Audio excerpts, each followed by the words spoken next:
নমস্কার, আজকে আমি বানাচ্ছি ধনিয়া আলু। ওর জন্য কী কী লাগবে, ডুমো করে কেটে রাখা আলু, বড় বড় দুটো আলু, আর ধনে পাতা অনেকটা বাটা, এর মধ্যে কিছু মেশাইনি, আর রসুন বাটা বেশ খানিকটা, আর লঙ্কা, ব্যাস এইগুলোই উপকরণ। কড়াটা গরম হয়ে গেছে, এর মধ্যে আমি সর্ষের তেল দিয়ে দিচ্ছি। এটা সর্ষের তেল দিয়ে বানাতে হবে, আলুটা ভাজার জন্য সর্ষের তেল দিয়ে দিচ্ছি।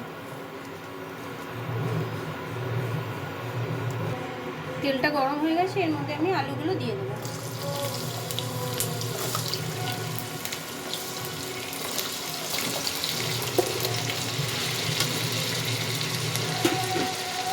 আলুগুলো লাল করে ভেজে নিতে হবে।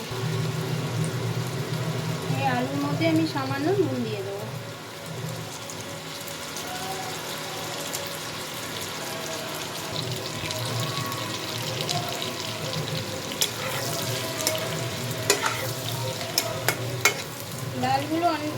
আলুগুলো অনেকটাই ভাজা হয়ে গেছে, এবার আমি এগুলোকে তুলে ফেলবো।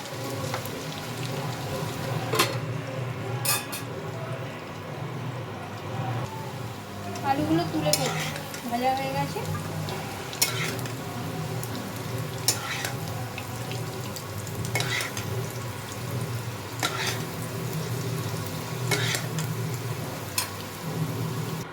এই তেলের মধ্যে আর একটু সামান্য তেল দিয়ে দেবো।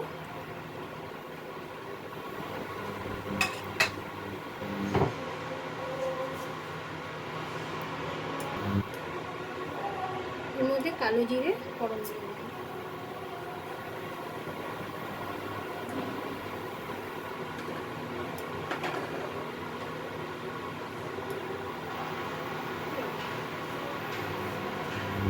আর এই কুচনো বেটে রাখা রসুনটা দিয়ে দেবো। তাতে রসুন যত বেশি দেওয়া যাবে স্বাদ তত বেশি হয়, কিন্তু এখন রসুন পেঁয়াজের যা দাম,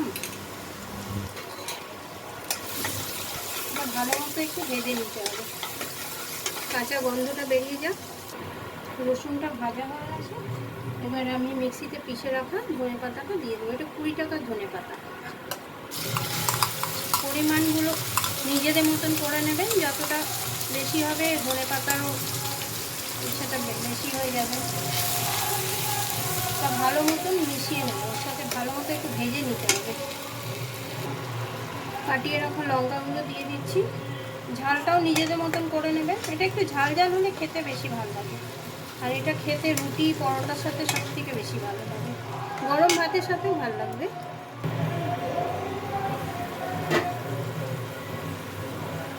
ওটার মধ্যে নুন দিয়ে দিচ্ছি স্বাদ মতো, আগে আলু ভাজার সময় দিয়ে দিয়েছিলাম একটু।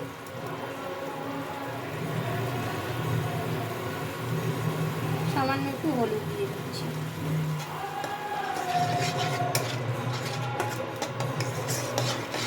এটা একটু ভাজতে হবে।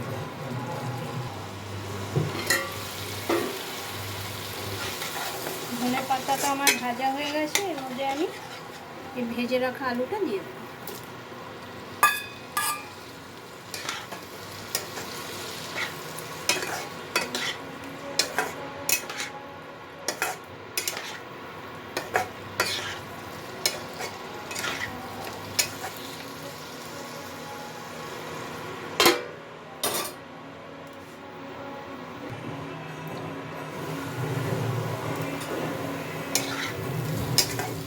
ধনিয়া আলু কমপ্লিট।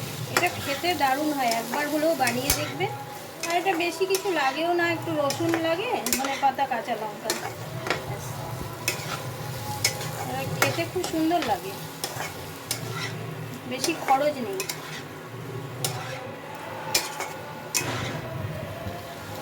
এবার আমি সার্ভ করে নেবো, আলুগুলোও সেদ্ধ হয়ে গেছে।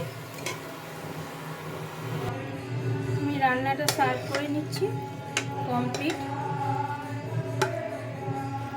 ধনিয়া আলু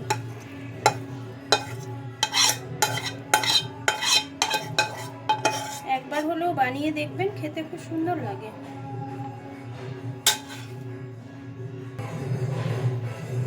রান্নাটা কমপ্লিট, যদি ভালো লাগে তো একটা লাইক করে দেবেন।